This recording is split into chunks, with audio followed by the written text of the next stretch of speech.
Next, on Currents News, as COVID cases surge around the country, Catholic Charities of New York hits a milestone, delivering millions of meals to those in need.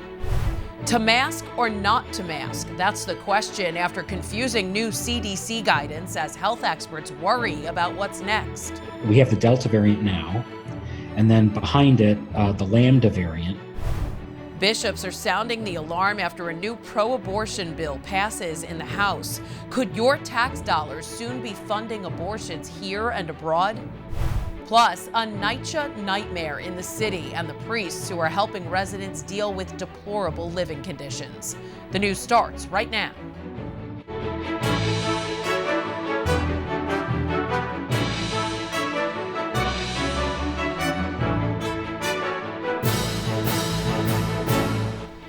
Good evening, I'm Christine Persichetti. Welcome to this special edition of Currents News. 10 million meals. That's how many breakfast, lunch, and dinners Catholic Charities of New York has distributed to people in need since the start of the pandemic. Currents News' Emily Druby reports on this important milestone from Sacred Heart School in the Bronx as they delivered their latest shipment. Emily. Christine, they hit that major milestone today with the 300 meals distributed here. And while it was a celebration, it was also a sad reminder of just how hard the pandemic hit New York City. Here we go. Cardinal Timothy Dolan handing out food to those in need, marking 10 million meals given out by Catholic Charities of New York since the pandemic began. To feed them, to house them, to serve them, to heal them. It's what Jesus asked us to do. This ain't some hobby. This isn't some nice idea. This is a sacred duty. A number that will grow, just like this line outside of Sacred Heart School in the Bronx. This is a really good action that they do for us, for the people that really need this. Sad that the pain, the suffering was real. Proud that we were there. Adding, while the need is still higher than pre-pandemic levels, it has gone down recently because of other programs like the child tax credit. With the small decrease Catholic Charities has seen, they will scale back some of their food distribution, but they'll use those resources to help the community in other ways. In the Bronx, Emily Druby, Currents News. The COVID crisis doesn't seem to be going anywhere. In fact, in just the past week, the U.S. reported the highest number of new cases in the world. More than 500,000 over the last 7 days. That's according to the World Health Organization, which says it's a 131% increase over the week before. The number of new cases globally went up 8%, jumping to 3.8 million. President Joe Biden is telling federal workers get a shot or undergo strict safety protocols. The commander-in-chief announcing Thursday that employees who can't prove their vaccine status will have to wear a mask, socially distance from other workers and visitors, get tested up to twice a week, and be subject to travel restrictions. President Biden also encouraging states to use federal COVID funds to offer anyone who gets vaccinated $100. The president's suggestion comes days after a similar incentive was enacted here in New York City. And now the Broadway League is joining in. All theater goers and employees will need to be vaccinated for the show to go on. The growing list comes as the question of whether to mask or not gets more complicated. The CDC releasing new guidance that masking may be required indoors even if you're vaccinated. Now politicians are rethinking their own mandates. We wanted to supercharge it by saying we'll give you extra direct personal incentive to get this done now. That personal incentive to get the shot here in New York City, a cool $100 bill if you get the vaccine at a city-run site starting Friday. Mayor Bill de Blasio announced the incentive to get more New Yorkers motivated, calling vaccination the solution.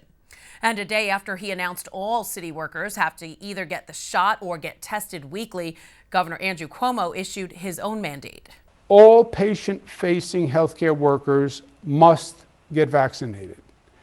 There will be no testing option. But vaccinated or not, don't lose the mask. This after an about-face from the CDC. We must take every step we can to stop the Delta variant. The agency is now recommending everyone, including the vaccinated, wear masks inside if they live in an area with high or substantial transmission. On the CDC website, there's a color-coded map that shows the red and orange zones where masks are recommended. Brooklyn and Queens are in the orange zone. Both Cuomo and de Blasio say they'll review the CDC's new guidelines. The ever-changing rules from the agency have caused a lot of confusion and division, especially when it comes to donning a mask. Health experts explain the recommendations have changed because the virus has changed.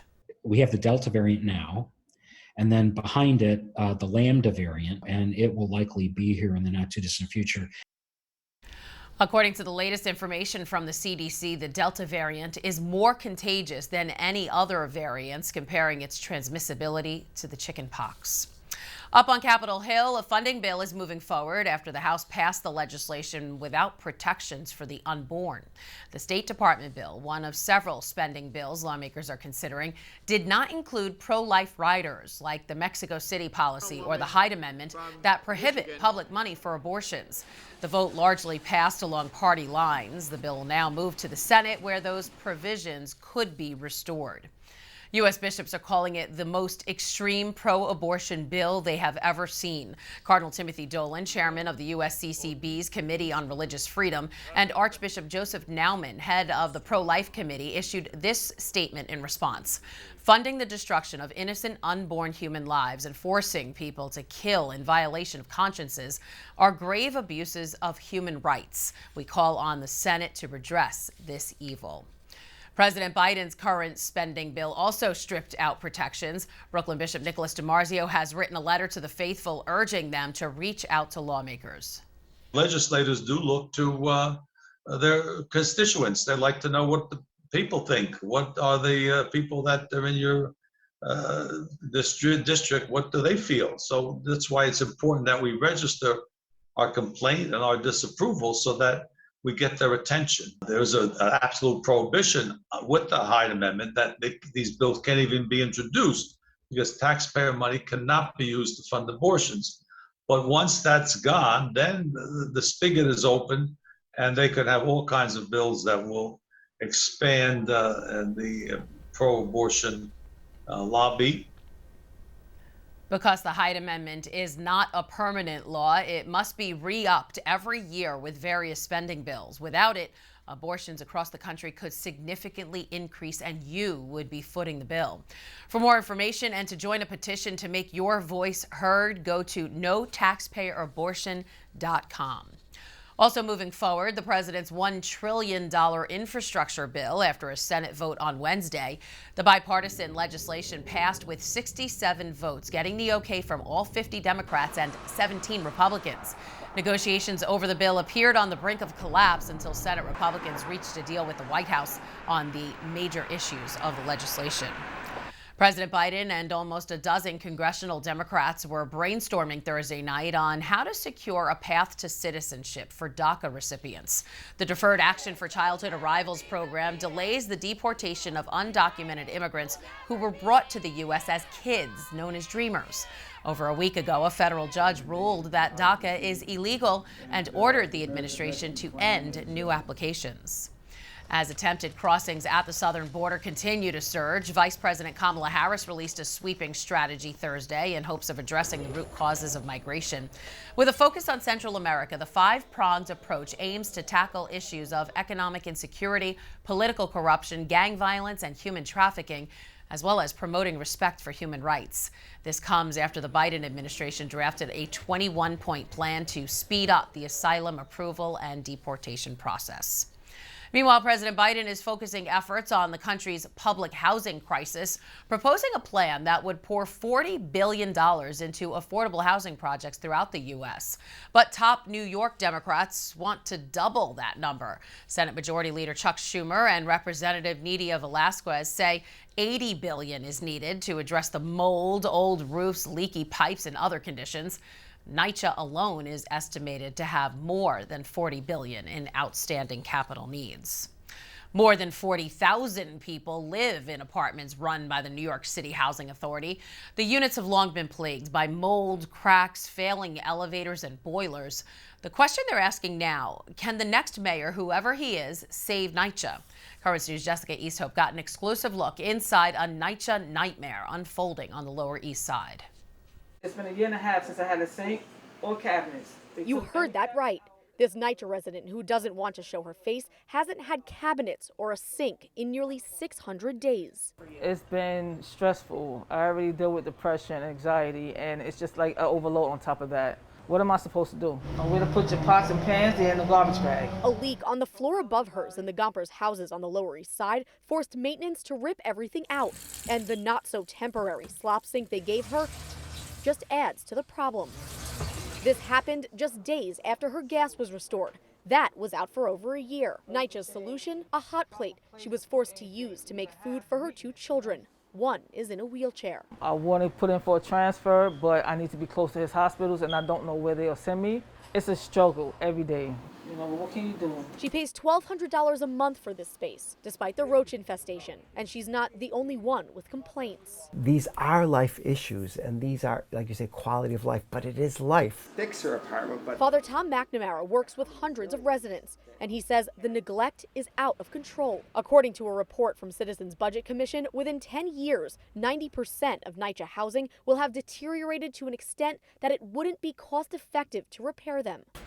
The resident we met today says the city has let her fall through the cracks, and she doesn't have faith any official could help her out. Things that's supposed to be changing with housing that they keep promising, but I'm not seeing any change. I don't have too much faith in the next mayor. Back in 2014, NYCHA lost a federal lawsuit that mandated it to fix any issues that violate federal health and safety regulations. and if that doesn't work, Father Edward Mason, who also advocates on behalf of residents, believes the problem may just be too vast. they weren't doing it, they can't do it. It's too large. But the agreement is still in place, so we're constantly now fighting, going back to the judge, going back to the federal attorneys.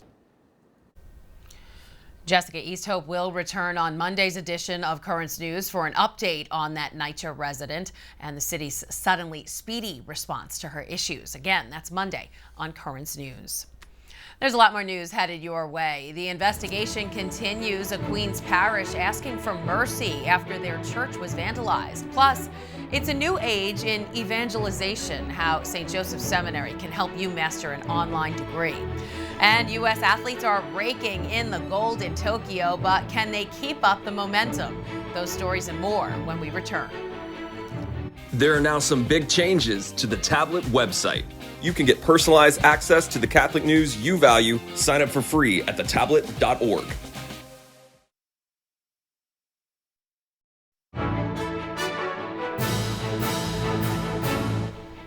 A Queens parish is asking for mercy for statues vandalized in a brazen attack. The Knights of Columbus Council at Our Lady of Mercy Church in Forest Hills are setting up a GoFundMe after they found 2 of their statues in pieces.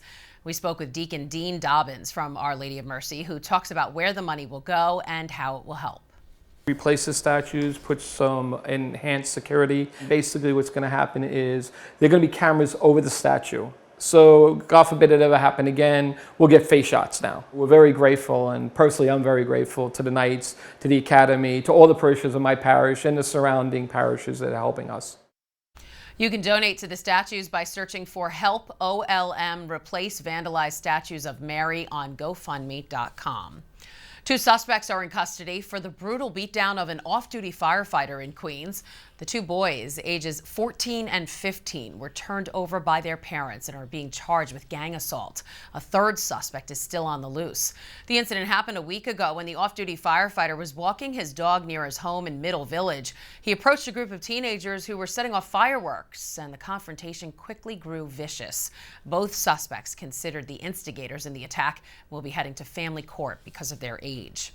If you have any information on these attacks, call Crime Stoppers at 800-577-TIPS. That's 800-577-8477. St. Joseph's Seminary in Dunwoody is helping you master an online degree. The new master's program, available for both lay people and religious, will see students Zoom into live classroom lectures at 3 locations. An array of subjects will be offered, ranging from morality to the history of the church.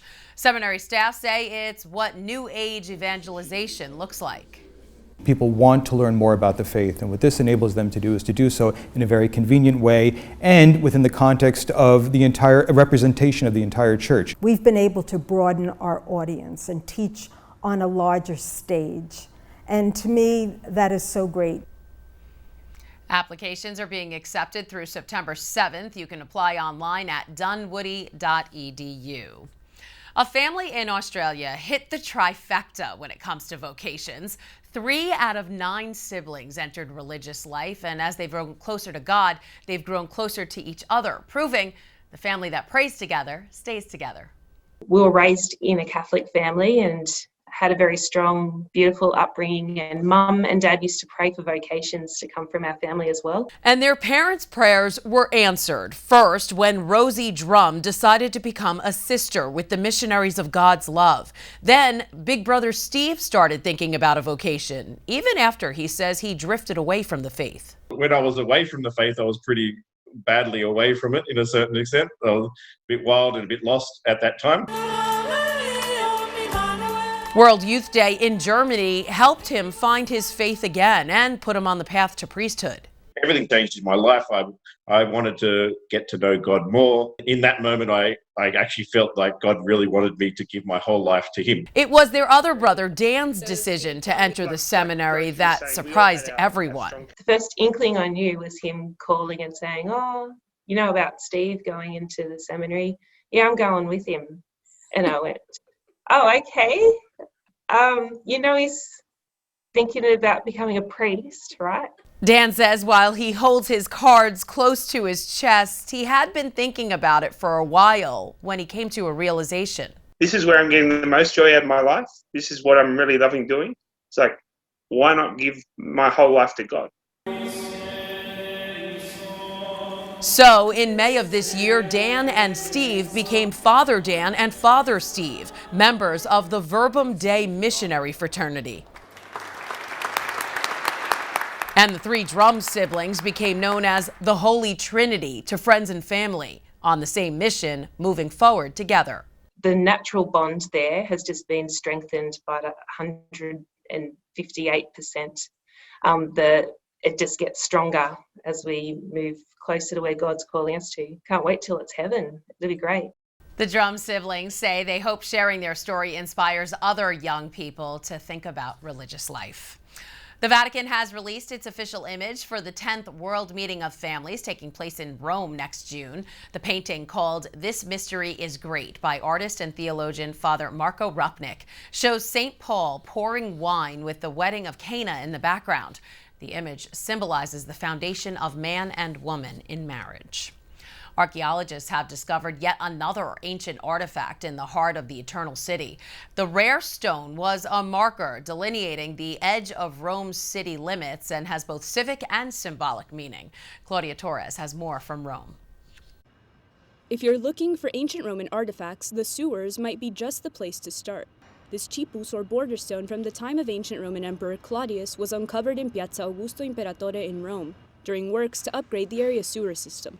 Dating back to 49 AD, the stone was found still embedded in the ground. The so-called cipi formed the pomerium, a sacred boundary separating the city from the external territory.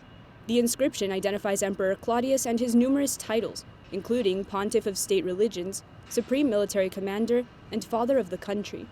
The words Auctis Populi Romani indicate the expansion of the Roman nation. For now, the cipus is on display in the Palladino Room in the Arapacis Museum, beside a statue of the Emperor Claudius himself. Later, it will be relocated to the Mausoleum of Augustus nearby. That was Claudia Torres reporting. Only 10 other stones of this kind have ever been discovered in Rome. The last was a century ago. Still to come on Currents News, the U.S. is on top of the leaderboard at the Tokyo Games. We'll bring you the latest tally. Plus, without my faith, I wouldn't be the person I am today, and I wouldn't have gotten to this point. You'll meet the Catholic rower who competed in the women's 8 on Friday, who says she's got God on her side. Do you have a story idea or want to share a tip? Email us at newstips@desalesmedia.org or call our 24-hour number, 718-517-3122. We'll be right back.